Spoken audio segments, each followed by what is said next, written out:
saveur divine. Cette bonne nouvelle du royaume sera prêchée dans le monde entier pour servir de témoignage à toutes les nations. Alors viendra la fin. Ce pain céleste vous est présenté par Immaculée Niraneza.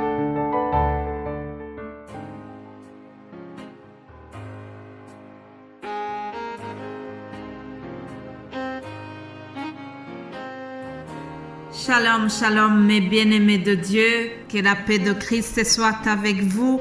Je bénis l'Éternel pour cette journée. Nous sommes presque à la fin de cette semaine. Alléluia. Que le nom de l'Éternel soit vraiment honoré. Éternel notre Seigneur, que ton nom est magnifique, que ton nom est glorieuse. Nous te bénissons, nous te remercions pour la journée qui s'offre à nous, Seigneur. Merci pour ta parole, merci pour tes enfants qui sont en train de suivre cette émission.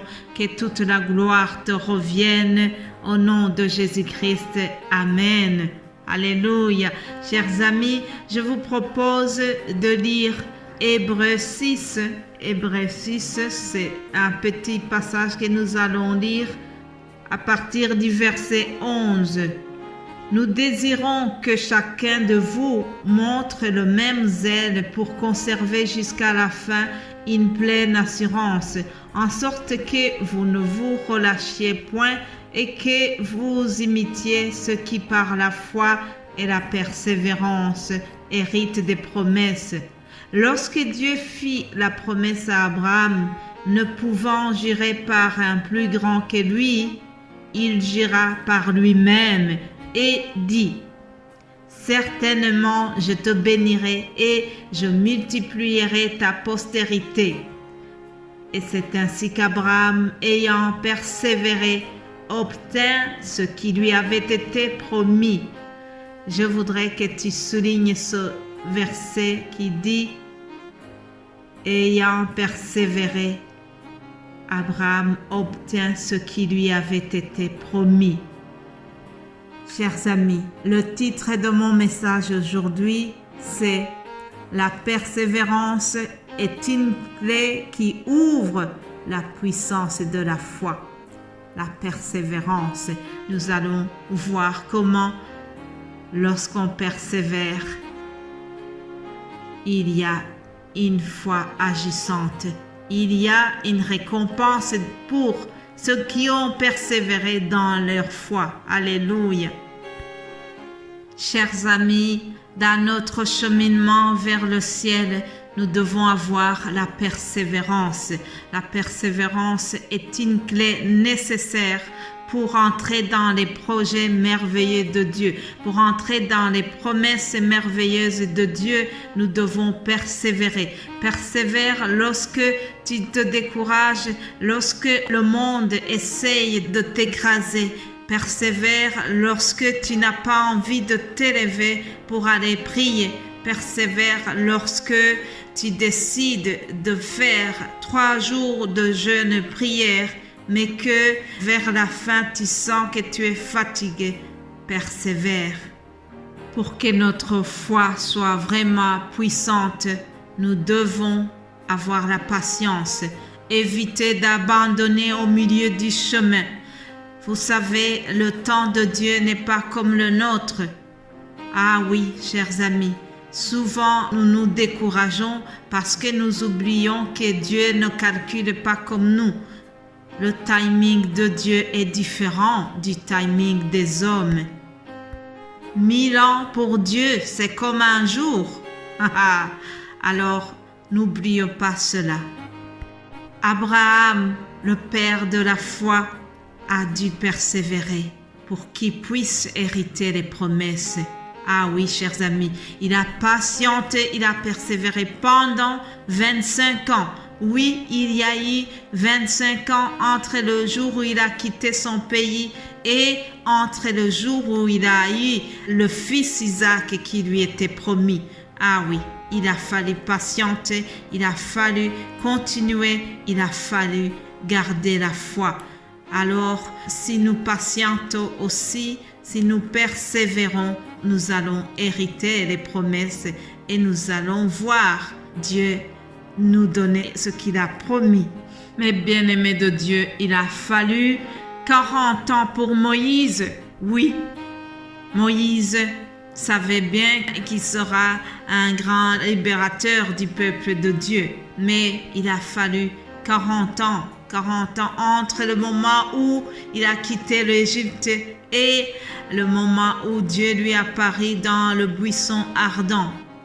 Chers amis, il y a un rêve que Dieu a mis dans ton cœur, mais persévère.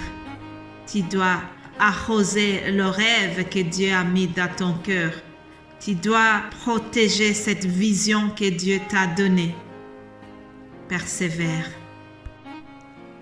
Ah oui, le temps de Dieu n'est pas comme le nôtre.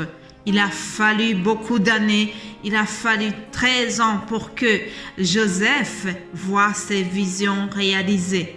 Ah, si Joseph avait abandonné, si Joseph s'était découragé lorsqu'il était en prison, si Joseph n'avait pas résisté à la femme de Potiphar, certainement que Joseph n'allait jamais voir ses rêves réalisés. Ah, il a fallu une grande foi pour Joseph. Il a fallu qu'il persévère. Et Joseph a été élevé au plus grand niveau de l'Égypte. Il a vu son rang élevé parce qu'il avait persévéré. Alléluia. Je vous ai dit que mon titre c'est « La persévérance est une clé qui ouvre la puissance de la foi ».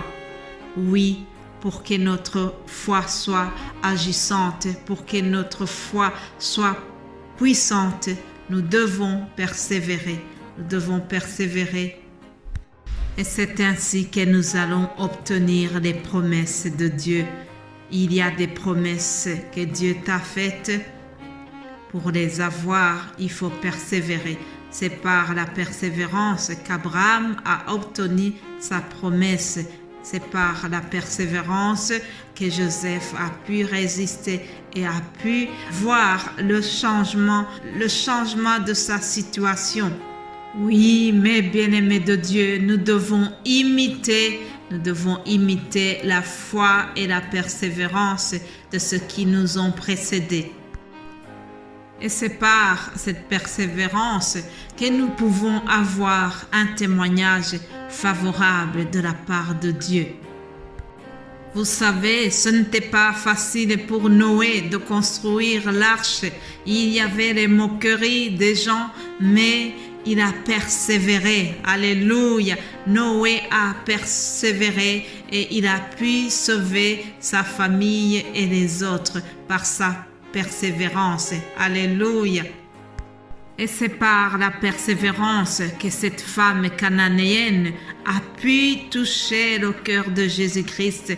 C'est par cette persévérance que Jésus-Christ a vu qu'elle avait une foi vraiment persévérante, une foi qui ne se décourageait pas. Il lui a dit qu'il était envoyé d'abord aux brebis d'Israël, mais la femme ne s'est pas découragée. Elle a continué. Elle a obtenu la guérison de son enfant miraculeusement. Alléluia. La persévérance est une clé qui ouvre la puissance de la foi. Alléluia. Persévère, cher ami, au nom de Jésus-Christ. Amen.